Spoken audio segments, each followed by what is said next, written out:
कि जब तक इन बेटियों को न्याय नहीं मिलेगा तब तक ये लोग यहीं धरने पर।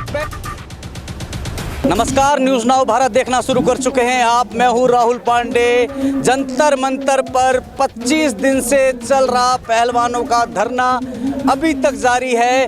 उम्मीद ये थी कि कर्नाटक चुनाव में बड़ी शिकस्त के बाद शायद प्रधानमंत्री नरेंद्र मोदी को देश के इन खिलाड़ियों का दुख दिखेगा और वो शायद कुछ प्रतिक्रिया देंगे, लेकिन अभी तक प्रधानमंत्री नरेंद्र मोदी के मुंह से एक शब्द नहीं निकला, या यूं कहें उन्होंने अपने मुंह में ताला लगा लिया है। हालांकि वही बेटियां हैं जिनके सर पर हाथ रखकर मोदी जी कहते थे कि बेटा तुम्हारा परिवार हमारा परिवार है, कभी कोई दिक्कत हो तो बताना। लेकिन आज यही बेटियां जब यहाँ सड़क पर बैठी हैं तो मोदी जी ने अपने आंखों पर पट्टी बांध ली है। हमारे साथ युवा मौजूद हैं, पहले भी इनसे बात हुई थी और आप लोगों ने शानदार प्रतिक्रिया भी दी थी।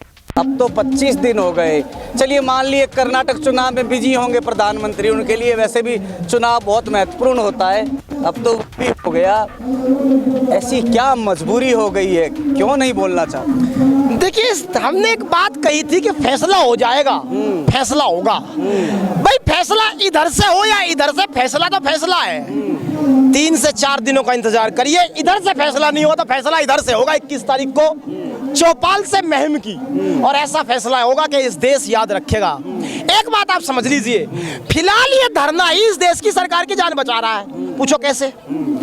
इस देश की सरकार के सामने एक संकट खड़ा हो गया, कर्नाटक की हार, और क्योंकि उस हार पे लोगों का ध्यान है और इस तरह की बात हो चली है कि प्रधानमंत्री ने जिस दंगल में हनुमान सरीखे भगवान को घसीट दिया, उसके बाद भी जान नहीं बच पाई।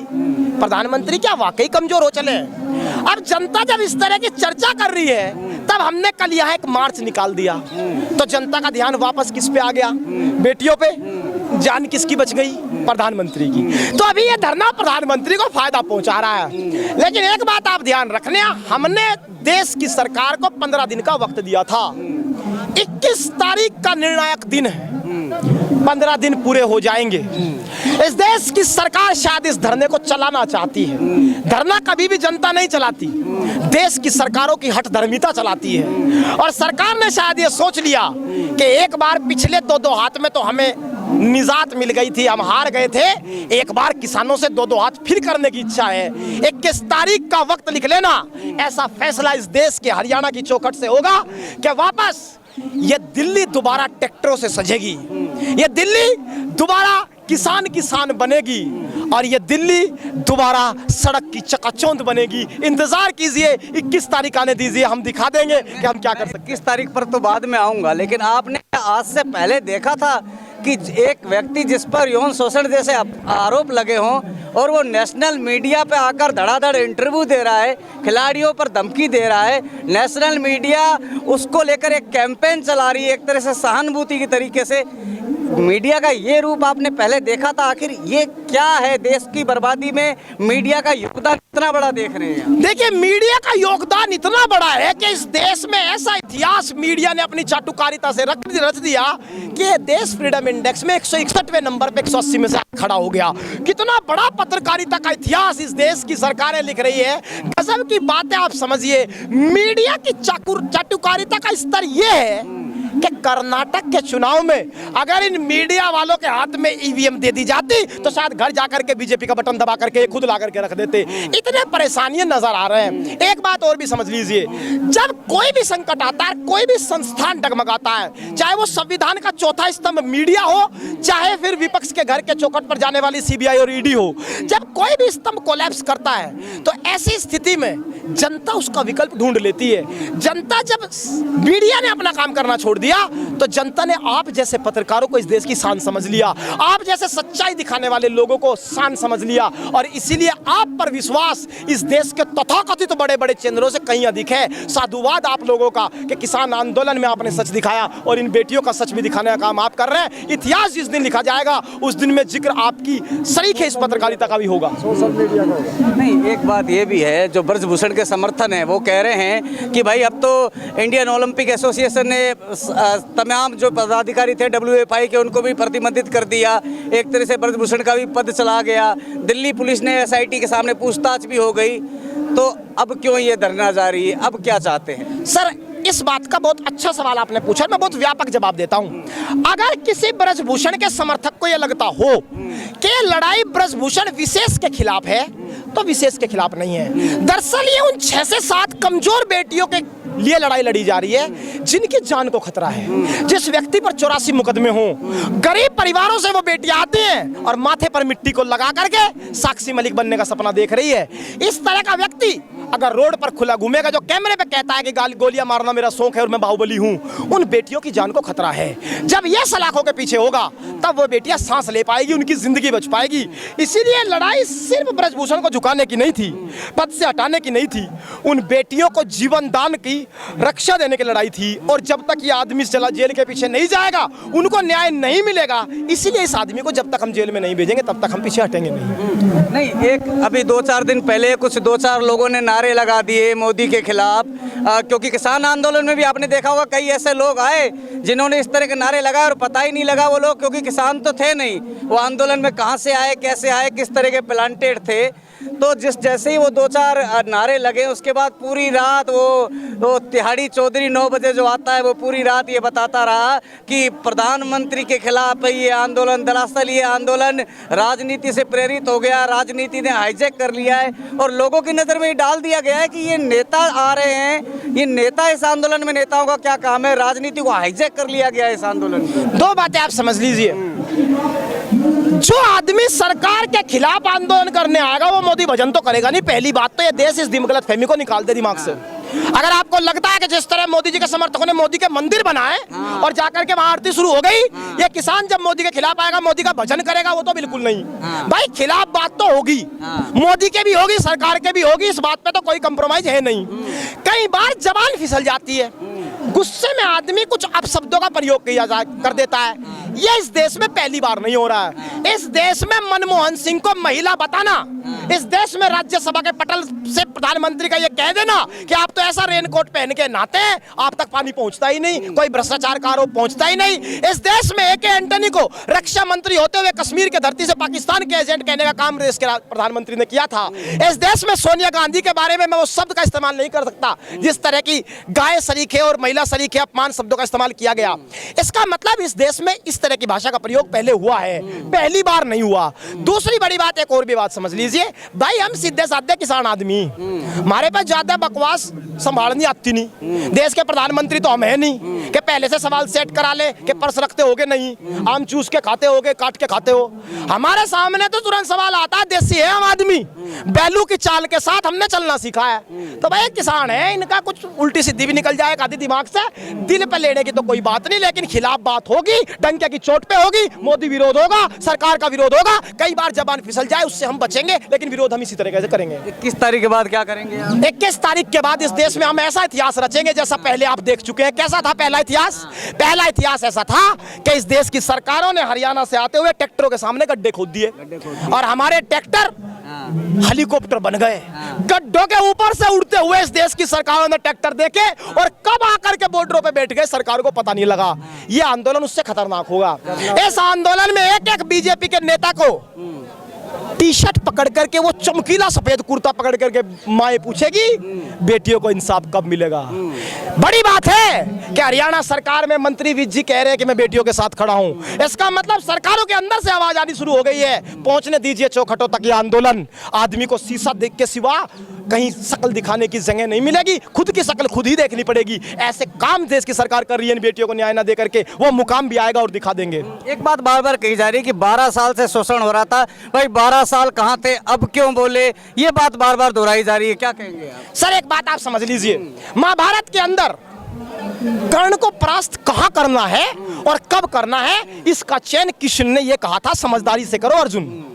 रण कब कौन सा होगा, किस समय लड़ा जाएगा, समझदार व्यक्ति अपनी नीति का हिस्सा बनाता है। ये बेटियां जब कमजोर थी, इनकी कोई पहचान नहीं थी, अगर ये भी FIR कराती तो 2016 में भी इस आदमी पे FIR हुई, 18 में मुद्दा मुद्दा उठाया यौन शोषण का, सब दबे के नहीं दबे। अगर हम भी इस लड़ाई को कच्ची 16 साल पहले लड़ते तो शायद ये बेटियां जिंदा नहीं होती और भारत ने ओलंपिक जैसे मेडल इन बेटियों के रूप में दफन कर दिए होते। हमने नीति से लड़ाई लड़ी है और अगर इस नीति से किसी को आपत्ति है तो भाई इस नीति से हम मात दे के जाएंगे और इन बातों से हमें कोई फर्क नहीं पड़ता, क्योंकि हमारी चमड़ी इतनी मोटी हो चुकी है कि हम वो सम्मानित किसान हैं जिन्हें आतंकवादी, खालिस्तानी, ब्रिटेन के एजेंट, आंदोलनजीवी न जाने क्या क्या कहा गया। इससे हमें कोई फर्क पड़ा क्या? इनसे कोई फर्क पड़ेगा? लड़ाई हमारी आज लड़े कल लड़े ऐसे ही लड़ेंगे। टाइम हमारा जितना दम होगा जीतने के लिए लगा लेना, मात दे के जाएंगे सीधा तौर पे, सीधा चैलेंज। प्रधानमंत्री जब पुलवामा हमला होता है, शहीदों के नाम पर वोट मांगने वाले भारत के इतिहास के पहले प्रधानमंत्री, कोरोना में जब लोग मर रहे थे, सांसों के लिए तड़प रहे थे, बंगाल में ये दीदी ओ दीदी चिल्ला रहे थे, मिजोरम जल रहा था अभी कुछ दिन पहले, कर्नाटक पे हाथ हिला रहे थे और अपने ऊपर फूलों की बरसात के गदगद हो रहे थे। क्या इतना संवेदनहीन हो चुका है देश का प्रधानमंत्री? आत्मा, क्या उनकी आत्मीयता खत्म हो चुकी है, या सिर्फ जैसे वो संसद में चिल्ला कहते हैं कि मैं अकेला, कि ये मैं की भावना, ये अहंकार कहाँ ले जा रहा है देश? देखिए, प्रधानमंत्री के दो चेहरे अगर आप देख पाए तो ये बहुत बढ़िया सवाल आपने पूछ लिया और मैं इसी पे आपको प्रधानमंत्री के दो चेहरे दिखाऊंगा। एक तो वो प्रधानमंत्री जिसने कहा कि मेरी गाड़ी के नीचे अगर कुत्ते का पिल्ला आ जाए और उसको कोई आहत पहुंच जाए तो मेरा दिल रोता है। एक वो प्रधानमंत्री जो 750 किसानों की शहादत होने के बाद भी उनको नमन तक ना कर पाने की स्थिति में हो। तो प्रधानमंत्री के चेहरे तो हैं दो, एक जो भाषण में नजर आता है और एक जो कार्रवाई में नजर आता है। प्रधानमंत्री इन दो चेहरों को लेकर के आगे चल रहे हैं। चेहरा एक तीसरा भी है। तीसरा चेहरा ये कि इस देश के प्रधानमंत्री पर इतना प्रेशर है, वो कहते तो है मैं अकेला आदमी हूं, लेकिन उनके कहने का मतलब ये है कि इतना प्रेशर मुझ पे डाल रहे हो, अकेले को मारोगे क्या? उन पे प्रेशर है लखीमपुर में न्याय देने का, दे नहीं पा रहे क्योंकि अपना ही आदमी फंसा है। उन पे प्रेशर है कि भाई साहब को जेल में कैसे डाले, आदमी अपना है। जिस देश का प्रधानमंत्री इतने प्रेशर में काम करता हो, लखीमपुर में जीप किसानों को रोनती हुई चली गई और न्याय देने की हिम्मत न जुटा पाए, जिस देश में इस तरह के बलात्कारी आदमी का जिस पर आरोप हो, यौन शोषण के आरोप हो, उसे न्याय न दे पाए, तो ऐसी स्थिति में ऐसे 56 इंची सीने को ओढ़ेंगे, बिछाएंगे, किस खूंटी पे टांग देंगे, ये देश की जनता तय कर ले। लेकिन जब वक्त की बात आई तो प्रधानमंत्री ने कोई फैसला लिया नहीं, ये इतिहास गवाह है। चलिए, प्रधानमंत्री ने अपनी आंखें बंद कर रखी, ठीक है, समझ गए, लेकिन राष्ट्रपति तो देश की महिला हैं, उन्हें ये बेटियां नजर नहीं आ रही। ये भी तो देश की बेटियां हैं, ये तो आम बेटियां भी नहीं है जिन्होंने मेडल जीता है। आखिर राष्ट्रपति की क्या मजबूरी है कि वो एक शब्द इस पे लिखने को तैयार नहीं, ट्वीट करने को तैयार नहीं, मिलने को तैयार नहीं? क्या राष्ट्रपति का जो पावर है वो सिर्फ कागजों में ही सिमट के रह गया आज के टाइम? देखिए, अगर आप पॉलिटी की किताब पढ़ेंगे तो पॉलिटी की किताब में शब्द बे शब्द बता रहा हूं मैं, उसमें ये बात लिखी रहती है कि राष्ट्रपति रबड़ की मोहर है। यही शब्द रहते हैं अगर पॉलिटी की किताब आप पढ़ेंगे। राष्ट्रपति को अगर आप गेम के बीच में ले आएंगे तो सरकार बच जाएगी। राष्ट्रपति इस देश में राजा के तौर पर है, जिसका काम साइन करने का है।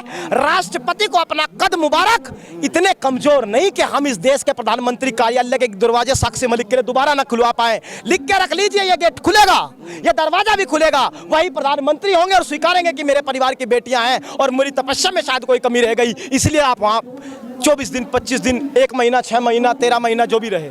मैं आखिरी सवाल आपसे पूछना चाहूँगा, बिल्कुल ये किसी जाति का आंदोलन नहीं है, ये देश की बेटियों की मान सम्मान और इज्जत का आंदोलन है। लेकिन कोई भी आंदोलन कहीं ना कहीं बिना राजनीति के संभव नहीं हो पाता है। ब्रजभूषण शरण के समर्थन में कहा जा रहा है कि ठाकुर समाज ब्रजभूषण के समर्थन में आ गया है। 2 दिन पहले करणी सेना का कोई अध्यक्ष है, वो कहता है कि हरियाणा से और यूपी से जो खापे आ रही हैं, हमारे दिल्ली के आसपास 2000 राजपूतों के गांव हैं, हम बुलडोजर लेके आ जाएंगे और 1 मिनट में सबको भगा देंगे। ये जाति पर लाकर टिकाया जा रहा है क्या? मतलब इसको भ्रमित करने के लिए, आंदोलन करने के लिए सब बातें हो रही हैं। देखिए, 2 बातें आप समझ लीजिए। एक तो ये आंदोलन किस स्तर पर जाएगा इसका अंदेशा मैं आपको दे दूं, हकीकत तो आप देखेंगे वक्त के साथ। इस देश की सरकार ने ऐलान किया कि 26 जनवरी 2024 को रिपब्लिक डे की परेड में इस बार सिर्फ महिलाएं शामिल होगी। अगर ऐसा ऐलान इस देश की सरकार पे है तो भाई 2 महिलाएं हमारी भी हैं। ओलंपिक पदक विजेता है, इन्हीं को हम सामने करेंगे। वो 7 गुड़िया अपना कैरियर गढ़ रही हैं, वो पीछे ही रहेंगी। भाई 2-4 सवाल ये भी पूछेंगी इस देश की सरकार से, इस बार लाल किले की प्राचीर से। भाई लाल किला जनता का भी तो है भाई, देश के प्रधानमंत्री की मोहर तो उस पे है नहीं। वो जाते हैं घोषणा करने, लेकिन जनता का भी है। एक तो लाल किले पे ये बेटियां भी जाएंगी। दूसरा सवाल, करणी सेना ये कह रही है हमारे पास बुलडोजर है, लोग ये राजपूत के लोग कह रहे हैं कि हमारे पास ट्रैक्टर है। राजपूत लोग हमारे दिलों में बसते हैं, उनकी संस्कृति से हम बहुत अच्छी तरह वाकिफ हैं, और वो बेटियों के लिए अपनी गर्दन कटाने वाले लोग हैं। एक तो मेरे राजपूत समाज को बदनाम करने की जरूरत नहीं। अगर इस तरह का कोई एक बदचलन आदमी किसी जाति में पैदा हो जाएगा तो जाति की पगड़ी उछालेंगे आप। राजपूत लोग हमारे दिलों में बसते हैं। राजपूत लोगों के लिए तो हम, उनकी बहनें हमारी बहनें हैं, और कल ये संकट अगर उनकी बेटियों पर होगा, शायद पहले हुआ भी हो, तो छाती अड़ाने इसी तरह जाएंगे जिस तरह यहाँ आए हैं। अब सुन लो उन बदचलन लोगों की बातें जो कह रहे हैं हमारे पास ट्रैक्टर है। तुम्हारे पास ट्रैक्टर भी, तुम्हारे पास हथियार भी, तुम्हारे पास बुलडोजर भी, लेकिन इनके लिए ड्राइवर नहीं मिलेगा, क्योंकि जो ड्राइवर इन पे बैठेगा, बेटियों के खिलाफ किसी ट्रैक्टर में सेल्फ मारेगा और लेकर के चलेगा, उसकी बेटी कुर्ता पकड़े खींचेगी। बाप बेटा अपनी इस बेटी को देख के जाना, तू बेटियों के खिलाफ ट्रैक्टर चला कैसे रहा है। इन ट्रैक्टरों को इस तरीके भारत में ड्राइवर नहीं मिलेगा, ये ट्रैक्टर खड़े रह जाएंगे, और जो ट्रैक्टर इनके समर्थन में आएंगे वो बुलंदियों का मुकाम इसी तरह लिख के जाएंगे जिस तरह किसान आंदोलन में लिख के गए। आप इंतजार कीजिए। तो आखिरी समय तक, लंबे समय तक लड़ाई करते रहेंगे, ये दावा है।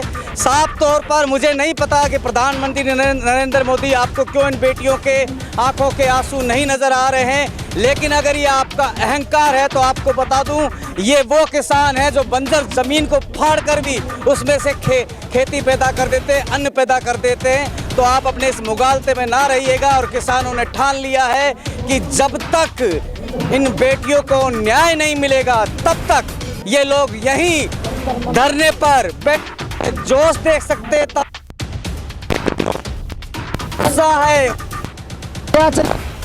की रक्षा करने के लिए जोश है ये, और ये ललकार रहा है प्रधानमंत्री मोदी को कि अगर आपने इन बेटियों की रक्षा नहीं की तो वो दिन दूर नहीं जब दिल्ली की सीमाओं को किसान और किसानों के जिस तरह किसान आंदोलन चलता रहा, ये लोग बैठे रहेंगे। फिलहाल इस रिपोर्ट में इतना ही। अगर आपको हमारी स्वतंत्र और आज़ाद पत्रकारिता अच्छी लगती है तो हमारे चैनल को सब्सक्राइब कीजिएगा।